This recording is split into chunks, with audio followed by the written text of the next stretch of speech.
Hello, ഞാനും എൻ്റെ ഫാമിലിയും ഇപ്പോൾ പോയിക്കൊണ്ടിരിക്കുന്നത് മലബാർ ബൊട്ടാണിക്കൽ ഗാർഡനിലേക്കാണ് കേട്ടോ. നമ്മുടെ വെക്കേഷൻ ആയതുകൊണ്ട് തന്നെ ഒരുപാട് ആളുകളും ഒരുപാട് കാഴ്ചകളും ഇവിടെ കാണാനുണ്ട്. ഇന്ത്യയിലെ നമ്പർ 1 ജലസസ്യങ്ങളുടെ കാര്യത്തിൽ ഏറ്റവും ടോപ്പിൽ നിൽക്കുന്ന ഒരു ഗാർഡനാണ് മലബാർ ബൊട്ടാണിക്കൽ ഗാർഡൻ. നമ്മൾ കയറി വരുമ്പോൾ തന്നെ 10 വയസ്സിന് താഴെയുള്ള കുട്ടികൾക്ക് പാസിൻ്റെ ആവശ്യമില്ല, ബാക്കിയുള്ള ആളുകൾക്ക് പാസിൻ്റെ ആവശ്യമുണ്ട് കേട്ടോ. കയറി വരുമ്പോൾ തന്നെ നമുക്കൊരു ചിൽഡ്രൻസ് പാർക്ക് കാണാം. അപ്പോൾ അവിടെ നിന്ന് കളിച്ചുകൊണ്ട് തന്നെ നേരെ പോകുന്നത് നമ്മുടെ ബൊട്ടാണിക്കൽ ഗാർഡൻ്റെ ഉള്ളിലേക്കാണ് കേട്ടോ. അവിടെ വിവിധ തരം ചെടികളുണ്ട്.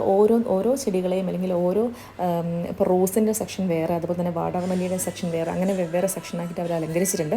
അതുപോലെ തന്നെ വേസ്റ്റ് ബാസ്ക്കറ്റ് ആണെങ്കിലും നല്ല ഭംഗിയിലാണ് അവർ അലങ്കരിച്ചിരിക്കുന്നത്. ഇതാണ് ഇവിടുത്തെ ബട്ടർഫ്ലൈ ഗാർഡൻ. ഇവിടെ ഒരുപാട് ചെടികൾ, ഒരുപാട് പൂക്കളും അതുപോലെ തന്നെ പൂമ്പാറ്റകൾ അത്രയധികം ഉണ്ട് കേട്ടോ.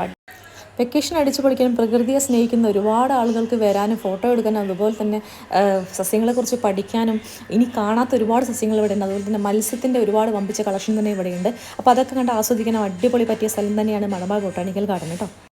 ക്ഷീണം അകറ്റാനും കോഫി അല്ലെങ്കിൽ വെള്ളം, ഐസ്ക്രീം അങ്ങനെ തുടങ്ങി ഒരുപാട് കാര്യങ്ങൾ ഇവിടെ ഉണ്ട്. അപ്പോൾ അതുകൊണ്ട് തന്നെ നമുക്ക് ഒട്ടും മടുപ്പ് തോന്നില്ല. ഇത് ഏറ്റവും ടോപ്പ് പോയിൻ്റാണ് നമ്മുടെ ബൊട്ടാണിക്കൽ ഗാർഡൻ്റെ ആയിട്ട്. അടിപൊളി വ്യൂ ആണ് ഇവിടുന്ന് താഴോട്ടൊക്കെ നോക്കിയിട്ടുണ്ടെങ്കിൽ. വൈകുന്നേരം പ്രത്യേകിച്ച് നല്ല ഭംഗിയാണ് കാണാനായിട്ട്. അപ്പോൾ എല്ലാവരും വെക്കേഷൻ അടിച്ച് പൊളിക്കാൻ ഇവിടേക്ക് വരും കേട്ടോ.